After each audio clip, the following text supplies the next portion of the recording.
पैसे रखे थे, सामान रखा था, मेरा उन्ना कपड़ा सारा कुछ थे, 50,000 रुपया। 2 साल से नहीं गई मैं घर, लॉकडाउन पूरा हो गया। पैसे रखे थे, कपड़े सारा कुछ, बहन की शादी थी, अभी टिकट बनाई थी 18 तारीख को, तो जाने वाले थे। अब क्या, कुछ भी नहीं बचा, ना खाने को, काम से आए ना खाना भी नहीं खाया, अभी तक भूखे हो। जो कपड़े पहने वही बस है, और कुछ भी नहीं है। हमारा भी जल गया, झुग्गी जल गई, कपड़े जल गए, गैस जल गया, सारा कुछ जल गए, फोल्डिंग वगैरह सारे, पैसे जल गए, साइकिलें जल गई, सारे बच्चों के सारे कुछ, वो जो कुछ पहने बस वो चड्डी देखना, इतने ये पहन के बस ऐसे ही बैठे, कुछ नहीं भर के, चप्पल भी नहीं पहनी है। हमारा भी सारा जल गया, पूरे कपड़े लत्ते, बच्चों के उन्ना लत्ता, और पैसे भी रखे थे, गाँव जाने थे, सारा कुछ जल गया, कुछ भी नहीं बचा है।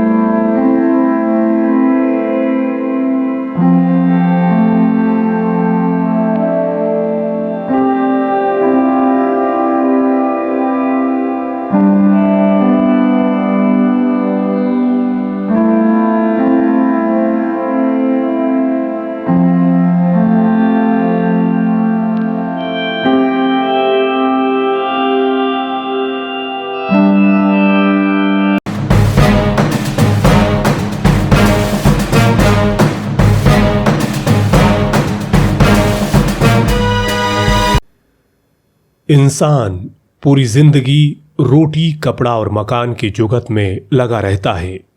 सर छुपाने के लिए आशियाना, खाने के लिए 2 वक्त की रोटी और पहनने के लिए कपड़े, इन्हीं के इर्द गिर्द घूमती है हमारी और आपकी जिंदगी।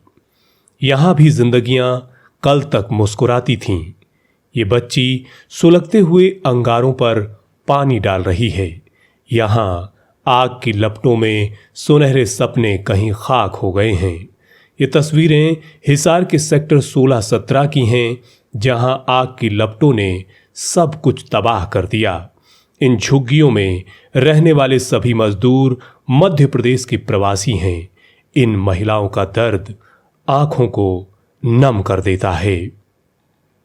पैसे रखे थे, सामान रखा था, मेरा उन्ना कपड़ा सारा कुछ थे, 50,000 रुपया। 2 साल से नहीं गई मैं घर, लॉकडाउन पूरा हो गया। पैसे रखे थे, कपड़े सारा कुछ, बहन की शादी थी, अभी टिकट बनाई थी 18 तारीख को, तो जाने वाले थे। अब क्या, कुछ भी नहीं बचा, ना खाने को, काम से आए ना खाना भी नहीं खाया, अभी तक भूखे हो। जो कपड़े पहने वही बस है, और कुछ भी नहीं है। कैसे लगी, कुछ आपको लगता है? पता नहीं, हम लोग तो काम पे गए थे, सारे बच्चे बस थे, और यहाँ कोई भी नहीं था। वो बच्चे तो बोल रहे थे पीछे से आई है, कोई ने बीड़ी ने में पी के ना डाल दिया आगी। चोट तो नहीं आई किसी को? नहीं, बच्चे तो ठीक है, बच्चे बस और कुछ नहीं निकाल पाया। आप बताएं कुछ, आपका क्या कुछ हुआ है, थोड़ा सा बताइए। हम तो उधर रहते ही नहीं, इनकी बताइए क्या क्या कुछ सज होती है आपके क्या? हमारे सारा सामान था। हाँ।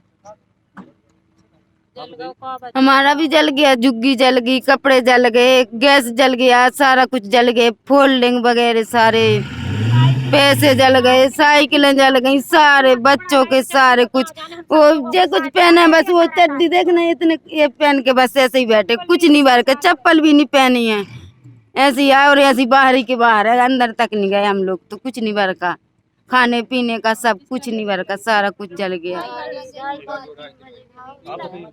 हमारा भी सारा जल गया, पूरे कपड़े लत्ते, बच्चों के उन्ना लत्ता, और पैसे भी रखे थे, गांव जाने थे, सारा कुछ जल गया, कुछ भी नहीं बचा है। आप भी एमपी से? हाँ, सारे एमपी के, हम लोगों की सबकी टिकट हुई थी साथ में। यहाँ आग की लपटों ने प्रवासी मजदूरों के आशियाने तबाह कर दिए। जिसे खबर मिली वही दौड़ा चला आया। सेक्टर 16-17 के स्थानीय निवासी सबसे पहले पहुंचे और न केवल इनके दर्द को साझा किया, खाने पीने की व्यवस्था में भी जुट गए। ये त्रिलोक बंसल हैं, जो अपने पूरे परिवार के साथ चाय और बिस्किट बांट रहे हैं। यहाँ की झुग्गियों में स्थानीय सेक्टर वासियों का बड़ा योगदान रहा है। बस यही है जी, 3 बजे के आसपास इन झुग्गियों में आग लगी। अभी कारण का तो नहीं पता लगा है, लेकिन वास्तव में ये बेचारे मेहनत करके कमाने वाले सारी जो महिलाएं हैं ये सेक्टर में यहाँ झाड़ू पोछा करके अपना रोज बसर करती है। जो पुरुष है परिवार के वो मजदूरी करते हैं, और ये साल में यही समय होता है। अब लगभग कुछ लोग तो जा चुके हैं इनके गाँव में वापिस, और कुछ अभी जाने की तैयारी में 15 तारीख तक ये लगभग, क्योंकि इनका है ना विवाह शादियों का सीजन साल में एक बार होता है, तो पूरे साल ये बेचारे पैसा जोड़ते हैं और फिर ये पूरे एक साल में एक बार वहाँ जाते हैं। लेकिन अनफॉर्चुनेट ये काम हो गया, बड़ा दुखद, और बेचारों का सब कुछ ही मतलब नगद भी, और जो सामान पूरे साल इकट्ठा करते हैं ये खरीद के या कोई दे देता है, तो वो भी सब कुछ जल गया। ये आप देख ही रहे हैं मंजर कितना है। तो हम तो यही कहना चाहेंगे प्रशासन से कि फौरी तौर पे कोई ज़्यादा अमाउंट नहीं बैठेगा, 25 के आसपास झुग्गियाँ जली है, तो आप इनकी मदद जरूर करें प्रशासन, और नगद रूप से करे, क्योंकि कम से कम इनका जो आगे घर में जाना है इनको नगद लेके जाना था, क्योंकि इनका जो पूरा परिवार गांव में बैठा है ना, वो इन्हीं की बाट जो रहा है कि भाई जो प्रदेश में गए हुए हैं वो कुछ कमाई करके ले आएंगे, और हम आगे का अपना जो काम है, जो ब्याह शादियां हैं, जो और काम है वो उनको करेंगे। तो प्रशासन से अनुरोध है कि जितना ज़्यादा से ज़्यादा हो सके, कम से कम 50-50 हज़ार रुपये, कोई बड़ी अमाउंट नहीं है, मतलब 20-25 झुग्गियाँ जली तो 10 लाख रुपये भी नहीं है। इनकी फौरी तौर पर कम से कम 50-50 हज़ार रुपये जरूर मदद करे, तभी इनका वो होगा। और जो नई झुग्गियाँ हैं इनको भी मतलब बसाने का कोशिश करे प्रशासन। सेक्टर की झुग्गियों में लगी आग की खबर जब शहर में फैली तो जनप्रतिनिधियों के आने का सिलसिला भी शुरू हुआ। सबसे पहले दर्शन हुए हिसार के विधायक डॉक्टर कमल गुप्ता के। उन्होंने सरकार तक आंखों देखा हाल पहुंचाने का वादा किया। इसके बाद हिसार के प्रथम नागरिक गौतम सरदाना भी प्रवासी मजदूरों का दर्द साझा करने पहुंचे। देखिए, बड़ी दुखद घटना है जो ये आग लगी है, और सब कुछ ही जो 25 के करीब लगभग जो मैंने देखा, जो झुग्गी सारी मतलब एक कसम से 100% लॉस जो कहते हैं वो हो गया। अब इनके पास रहने के लिए भी नहीं रहा, और खाने के लिए भी, और पहनने के लिए, रोटी कपड़ा मकान की जो दिक्कत है इनके आगे आ गई है। और मिलकर सब जो ये प्रशासन भी और सामाजिक संस्थाएं भी आपने देखा पहुंच गई हैं, तो किसी चीज़ की भी कोई कमी नहीं आने दी जाएगी। प्रशासन भी अपनी मदद पूरी तैयारी कर रहा है। उन्होंने कागजी कार्य तहसीलदार साहब, एसडीएम साहब खड़े हैं यहाँ, ये अपनी तैयारी कर रहे हैं, और सामाजिक संस्थाएं जो हमारे शहर में आगे रहती हैं वो भी पहुंच गई है। हम भी सारे मिलकर इनको पुनः स्थापना का, पुनः इनका जो नुकसान हुआ है बिल्कुल ये रहने योग्य हो जाए, तो ऐसा हम करवाएंगे। इन झुग्गियों में लगी आग की भयावह स्थिति का अंदाजा राख में बदल चुके आशियानों को देखकर लगाया जा सकता है। ये हनुमान सिंह पटवारी हैं जो यहाँ हुई क्षति का ब्यौरा लिख रहे हैं। इसी के आधार पर इन प्रवासी मजदूरों को मुआवजा दिया जाएगा। अभी जो तमाम महिलाएं आपके पास बैठी हुई थी, ये क्या क्या लिखवा रही, क्या क्या अपने सामान का, जले हुए सामान का ब्यौरा दे रही थी, भी मेरा वो जल गया, वो जल गया, वो जल गया, वो नोट कर रहे हैं। उसके बाद में हम वेरिफिकेशन करके इसकी लिस्ट बनाएंगे, क्या इनका इतना सामान जला, नुकसान हुआ है, नक्शा बनेगा, सारी कार्रवाई होगी जी, ऊपर तक जाएगा। अमूमन कितने परिवार होंगे लगभग? अभी तो मेरे पास काउंट 18 ही परिवार हुए हैं, बाकी छोड़ के यहाँ चले गए हैं। जो उनके नाम तो हमने ऐड कर दिए, उनकी झुग्गियां जल गई है, लेकिन उनका नुकसान पड़ा था, सामान भी जल गया उनका। प्रवासी मजदूरों के पुनर्वास की व्यवस्था प्रशासन की ओर से की जाएगी। यहाँ पूरा प्रशासनिक अमला मौजूद रहा, तो वहीं दमकल विभाग की पूरी टीम ने कड़े जद्दोजहद के बाद आग पर काबू पाया। पटवारी गुरुदेव ने भी इस घटना पर गहरा दुख व्यक्त किया। इसके बारे में तो नहीं है, थोड़ा ये गर्मी का सीजन है, ज़्यादा गर्मी होती है, इस कारण थोड़ा इससे झुग्गियों से, ये सूखी लकड़ियों से बच के रहना चाहिए, तो अचानक कोई ना कोई फाल्ट ना हो जाए, जिससे आगजनी हो जाए, उसका यही कारण रहा। गर्मी के मौसम में वैसे भी जो है यहाँ बच्चे शायद जो रहते होंगे, तो कोई आग चूल्हे वगैरह से फैल गई होगी, तो ये बड़ी दुखद घटना, हम तो यही कहेंगे। और अभी कोई इसका कोई कारण मालूम नहीं हुआ है भाई किस वजह से ये आगजनी हुई है। स्थानीय पार्षद अमित ग्रोवर भी अपनी पूरी टीम के साथ मौके पर मौजूद रहे। सद्भावना संस्था के अन्य सदस्य भी प्रवासी मजदूरों का दर्द साझा करने पहुंचे। पार्षद अमित ग्रोवर ने कहा कि इनके लिए सभी तरह की व्यवस्था किए जाने का प्रयास किया जा रहा है।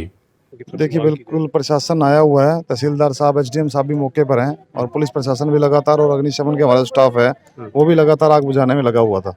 और जो हालात तो काफ़ी ख़राब हैं, मतलब कुछ भी नहीं बचा उनका, जो भी सामान था वो जल चुका है। और उसके अलावा सबसे बड़ी बात ये लोग घर जाने वाले थे अभी, तो इनके पास जो ये मजदूरी करके 50,000 लाख रुपए इकट्ठा करते हैं वो लगभग सभी परिवारों के पास था, जो जल करके राख हो गया है। तो शुरू जो टेम्परेरी तौर पर जो मदद है, टेंट लगवा करके रहने की मदद जो प्रशासन से हमने अरेंजमेंट किया वो हो रहा है, खाने की व्यवस्था भी हो रही है।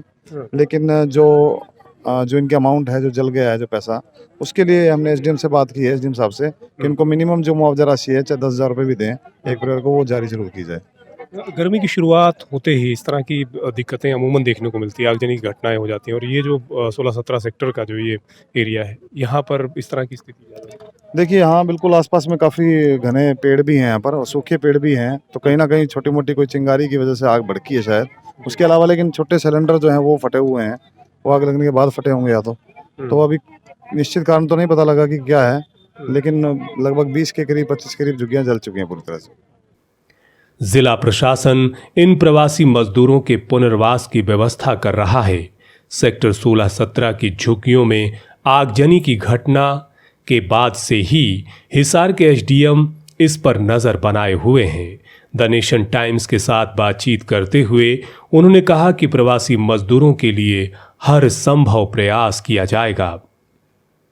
अभी तो ये है कि हमें इनको पहले तो शेल्टर का ये मैटर था, तो मोस्ट लाइकली अभी शाम को जो भी अफेक्टेड हैं ये लोग हैं, उनकी इच्छा जान के मोस्ट लाइकली हम उनको कम्युनिटी सेंटर में भेजेंगे अगर वो चाहेंगे तो। और अभी हमने टेंटेज वगैरह जो है परचेज उसका प्रोसेस शुरू कर दिया है, और बाय टुमारो हम कोशिश है कि कल हम इनके जो टेंट वगैरह हैं वो 30-40 फैमिलीज़ जो भी थी उनके हम टेंट्स वगैरह दोबारा यहाँ पे रिस्टोर कर दें। और आज जब ये कम्युनिटी सेंटर में रहेंगे उस टाइम तक इनका खाने का जो है वो बंदोबस्त, और अभी रिफ़्रेशमेंट के लिए हमने बात की है, तो रिफ़्रेशमेंट हो जाएगी, खाना हो जाएगा। और कल जब टेंट वगैरह इनके एस्टेब्लिश कर देंगे उसके बाद इनको यहाँ पे हम जो सूखा राशन है वो डिस्ट्रीब्यूट करेंगे इस तरीके से।